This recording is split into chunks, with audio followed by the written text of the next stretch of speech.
If your sales success depends on a specific person, whether that is you or someone in your team, your growth is fragile. Not weak, not incompetent, but fragile.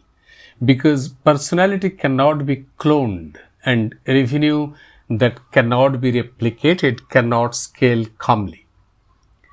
Hi, this is Abani Bhushan Bera, your host, founder of MSME Growth Hub, Sales Systems Advisor to MSME Founders. You are listening to Season 8 of the MSME Growth Hub podcast, where we are navigating the movement from sales chaos to sales clarity. In this section, we are examining founder-led sales traps. Today's trap is subtle. It feels like success, but it quietly limits growth. Let us examine what happens when sales becomes personality-driven. I call this the star performer phenomenon. Almost every growing MSME has one, the star closer, the relationship magnet, the negotiator who just gets it. Sometimes it is the founder, sometimes it is a senior salesperson. Deals close because of their presence. Clients say, I trust him. I feel comfortable with her. They understand our needs. Revenue grows, confidence grows, and leadership feels validated. But here is the structural question. If that individual steps away for 30 days, what happens? We already know the answer from the previous episode, and this is where personality-driven success becomes dangerous. Now the question is, why personality feels powerful? Because personality-driven selling has advantages. It creates emotional connection, trust acceleration, flexible negotiation, adaptive communication. It works beautifully in early growth stages because in early stages, speed matters more than repeatability. Relationships matter more than documentation. Intuition matters more than framework. But as complexity increases, intuition becomes insufficient and personality becomes non-transferable. And that creates the replication problem.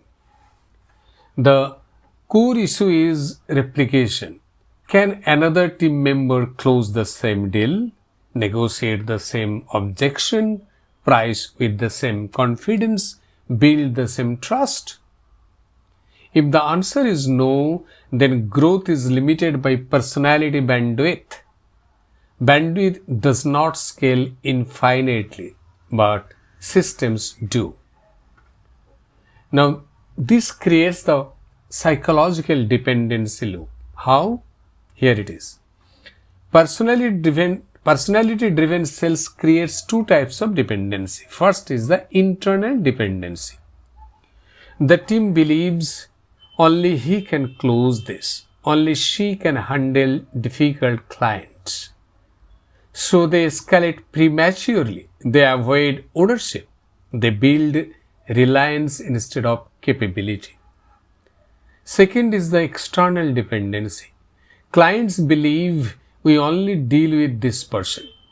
Now the business relationship becomes personal, not institutional. And institutional scale becomes difficult. And this then leads to the forecast instability effect. When sales is personality driven, pipeline confidence fluctuates with individual availability. If the star performer is busy, revenue slows. If they are energetic, revenue spikes. If they are distracted, deals stall.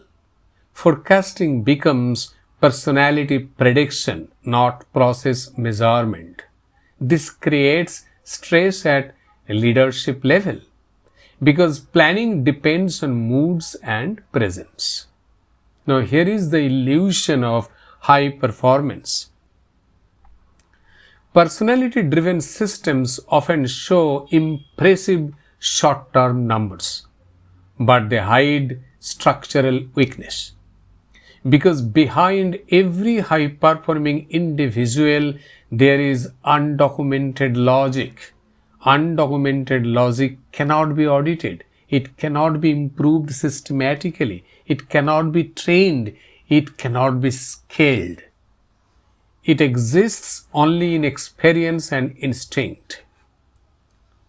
So what we need is the transition from personality to process. The shift required is not to suppress personality, it is to extract its logic. Ask, how do you build rapport? How do you frame pricing? How do you qualify deeply? How do you detect buying signals? How do you handle hesitation? Convert instinct into framework, convert talent into teachable patterns, convert charisma into structure. This is sales design maturity. Now, next deal with the cultural risk. If personality remains central for too long, team confidence weakens, recruitment becomes difficult, new hires feel inadequate, comparison increases, internal politics grow, because everyone knows who really closes deals. This creates hierarchy of competence, not culture of competence, and culture must scale for business to scale. Sometimes founders protect personality-driven sales because it feels efficient. They think, why complicate what works? But what works today may block what scales tomorrow. Efficiency without transferability is not scalability. It is dependency efficiency. And this is the one which I call the founder's blind spot. Now, here is the replication test. Can you train a new salesperson to close 60 to 70% of what your top performer closes? Can you document objection handling? Can you define qualification thresholds clearly? Can you standardize pricing bands? Can you run review sessions where logic is explained, not just outcomes? If not, personality still dominates process and replication remains limited. In Vedantic thinking, attachment to identity creates limitation. When business identity becomes attached to specific personalities, expansion becomes constrained. True growth requires detachment from ego-based ownership and movement toward principle-based operation, because principles scale, personalities inspire, but inspiration without principle exhausts systems. Sales clarity is not about removing personality, it is about institutionalizing intelligence. A mature sales structure allows personality to enhance results but not determine survival. When structure leads, personality adds value. When personality leads, structure weakens. If your sales success depends on a specific person, you are operating on borrowed scalability. It may feel strong, it may look impressive, but replication will remain difficult and predictability will remain fragile. Sales clarity requires process that survives personality absence. Because scale is not about heroic individuals, it is about transferable capability. In the next episode, we explored a distinction most MSMEs never define clearly, and that is sales ownership versus sales responsibility. That difference alone changes culture. Until then, reflect honestly. Is your revenue personality powered or principle powered? Here is Abuni Bhushan Bera, your host, signing off.